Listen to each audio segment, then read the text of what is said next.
Federal drug authority USA ने corona virus के इलाज के लिए पाकिस्तानी निजात बरतानवी डॉक्टर की तजवीज करदा मेडिसिन को अप्रूवल दे दी है। हमारे नुमाइंदे राजा वाजिद से गुफ्तगू करते हुए डॉक्टर सलमान शाहिद का क्या कहना है, आइए देखते हैं। जी हाँ, बिल्कुल। कोरोना वायरस जिसने आज पूरी दुनिया को अपनी लपेट में ले रखा है और तकरीबन 2.5 लाख से ज्यादा लोग इस वायरस में मुब्तला हैं और 10,000 से ज्यादा जिंदगियों को ये निगल चुका है। पूरी दुनिया में इस वक्त लोग जो हैं वो खौफ व हरास में मुब्तला हैं, और क्यों ना हूं खौफ व हरास में मुब्तला। तकरीबन 4 महीने होने वाले हैं इस वायरस को, और पूरी दुनिया में अभी तक कोई भी ऐसी चीज, ऐसी मेडिसिन, ऐसी वैक्सीन इजाद नहीं हुई। तमाम doctors, consultant, surgeons, even scientist जो है वो सर जोड़े बैठे हुए हैं कि कोई इसके लिए कोई चीज़ ऐसी, कोई वैक्सीन इजाद की जाए कि जिससे इसका खात्मा हो, लेकिन अभी तक किसी को कोई खातिर कामयाबी नहीं मिली है। तो कल फेडरल ड्रग अथॉरिटी यूएसए ने एक मेडिसिन है जिसको लाइसेंस दिया है, हाइड्रोक्सीक्लोरोक्विन। जी हाँ, HCQ उसका नाम है। उसको लाइसेंस मिला है कि ये इफेक्टिव दवा है इस कोरोना वायरस की। तो मेरे साथ इस वक्त मौजूद हैं डॉक्टर सलमान शाहिद साहब, जो कि कंसल्टेंट फिजिशियन है और NHS के रीजनल, नॉर्थ वेस्ट के रीजनल डायरेक्टर भी हैं। और डॉक्टर सलमान शाहिद साहब उन में से एक हैं कि जिन्होंने, और मैं ये कहूँगा कि हमें फख्र है कि ये पहले पाकिस्तानी डॉक्टर हैं कि जिन्होंने इस दवा के बारे में, इस मेडिसिन के बारे में एक प्रपोजल दिया था कि ये मेडिसिन जो है ये इफेक्टिव हो सकती है इस वायरस पर, इस वायरस के लिए। तो इन्हीं से पूछते हैं कि इन्होंने कैसे ये सर्च किया और कैसे इनको पता चला, कैसे इन्होंने जाना कि वाकई ये मेडिसिन जो है ये इफेक्टिव हो सकती है। और इन्होंने जो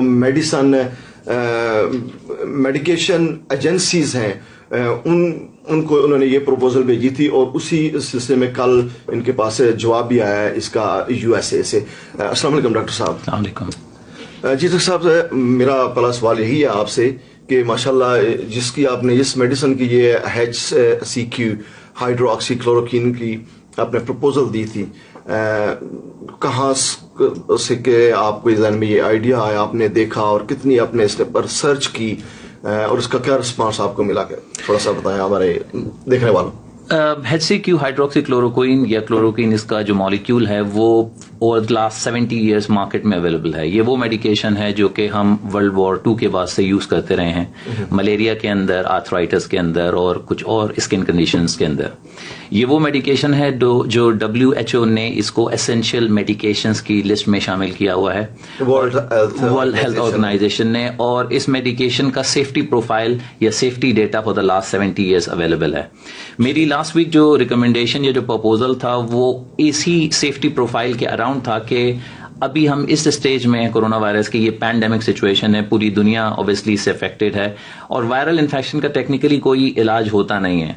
अब आपका जो कॉन्सेप्ट मैंने इम्प्लाई करने की कोशिश की, based on the research, based on previous studies, based on the Chinese literature which was available, क्योंकि वुहान जाहिर बात है पहले अफेक्टेड था और वहां पे बेशुमार लोग जो अफेक्ट हुए हैं। तो चाइना ने इनिशिएटिव लेके उस चीज को स्टार्ट किया, लेकिन उन्होंने एक जो कॉन्सेप्ट डिजाइन किया था उसको मैंने दोबारा रिसर्च की और उसका लिटरेचर रिव्यू करने के बाद मैंने ये प्रपोजल दिया था कि हाइड्रोक्सीक्लोरोक्विन को हम यूज कर सकते हैं ऐसी कंडीशन में जब आपको खदशा हो या आप ये महसूस करें कि ये कंडीशन किसी को अफेक्ट कर रही है और कोई इन्फेक्शन हुआ है और सीवियरिटी की तरफ जा रहा है। तो ये ओवरऑल वायरस की मल्टीप्लिकेशन को या वायरल इन्फेक्शन की सीवियरिटी को ये मेडिकेशन कम कर सकती है। रीसेंट लिटरेचर जो अगेन पब्लिश हुआ है वो डेटा ये कहता है कि जिन लोगों में ये मेडिकेशन ट्राई की गई है वो उनमें रिकवरी विद इन 6 days हुई है as compared to that cohort जिनको ये मेडिकेशन नहीं दी गई। और यही बेसिकली रीजन था कि कल डोनाल्ड ट्रंप ने जो है वो फेडरल ड्रग अथॉरिटी के थ्रू इस चीज को अनाउंस किया है कि that medication should be used for कोविड-19 इन्फेक्शन। اسلام میں یہ ایک بہت امپورٹنٹ چیز ہے کہ آپ اپنا بھی خیال رکھیں اور دوسروں کا بھی خیال رکھیں. مساجد میں لوگ جاتے ہیں جو کہ انویل ہیں, جن کو کھانسی ہے, لیکن وہ نماز پڑھنے کے لیے اس کو پرائیورٹی دیتے ہیں کہ جی نماز پڑھنے جائیں گے. میں یہ بتانا چاہوں گا, جب آپ کھانس رہے ہیں وہاں پہ تو آپ امیجن کر سکتے ہیں کہ کھانسی کی وجہ سے وہ ڈراپلیٹس اسی فرش پہ, اسی کارپیٹ پہ گریں گے, اور آپ کے بعد آنے والا کوئی اور شخص جب اسی جگہ پہ نماز پڑھے گا تو اس کو انفیکشن پھیل سکتا ہے. تو پلیز یہ بہت امپورٹنٹ پوائنٹ ہے, اس کا خیال رکھیں, اپنی ڈائٹ کا خیال رکھیں, وٹامن سی کا استعمال زیادہ رکھیں, زنک کا استعمال زیادہ رکھیں. یہ سارے پروون ٹیسٹڈ میتھڈ ہیں جس کی وجہ سے کسی بھی وائرل انفیکشن کو آپ کم کر سکتے ہیں. ایک اور ضروری کوشچن کہ جو ایک بندہ اگر افیکٹڈ ہے, وہ نکل گیا کرونا وائرس سے, ٹھیک ہے, ریکورڈ ہو گیا ہے فلی طور پر, کیا اسے دوبارہ بھی کرونا وائرس ہو سکتا ہے؟ یہ بہت اچھا کوشچن آپ نے پوچھا.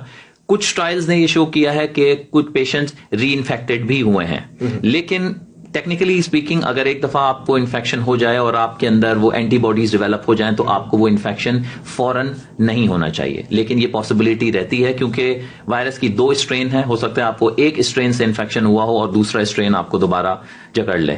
تو اسی لیے احتیاط پھر بھی ضرورت ہے.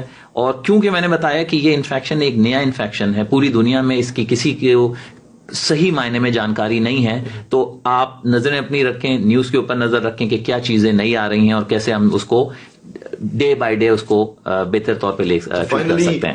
فائنلی اس کے لیے کوئی میڈیکیشن ابھی کچھ پتہ نہیں چلا ہے کہ ہے افیکٹڈ بندہ یا نہیں ہے اس کا, تو اس صورتحال میں اگر اس کو کوئی بخار یا اس طرح کے کوئی سمٹمس ہیں تو کیا دیکھیں, امپورٹنٹ چیز یہ ہے کہ اگر آپ کو بخار ہے یا مائلڈ کھانسی ہے یا سور تھروٹ ہے, مائلڈ سمٹمز ہیں, کیونکہ 80% of the infection are mild to moderate infection, جو کہ گھر پہ مینج ہو سکتے ہیں, جس کے لیے آپ کو ڈاکٹر کو بھی دیکھنے کی ضرورت نہیں ہے. آپ پیراسیٹامول لیں, وٹامن سی کا استعمال کریں, اپنا خیال رکھیں ڈائٹ وائز, اور انشاءاللہ یہ کچھ دنوں کے اندر انفیکشن کو بہتر ہونا چاہیے.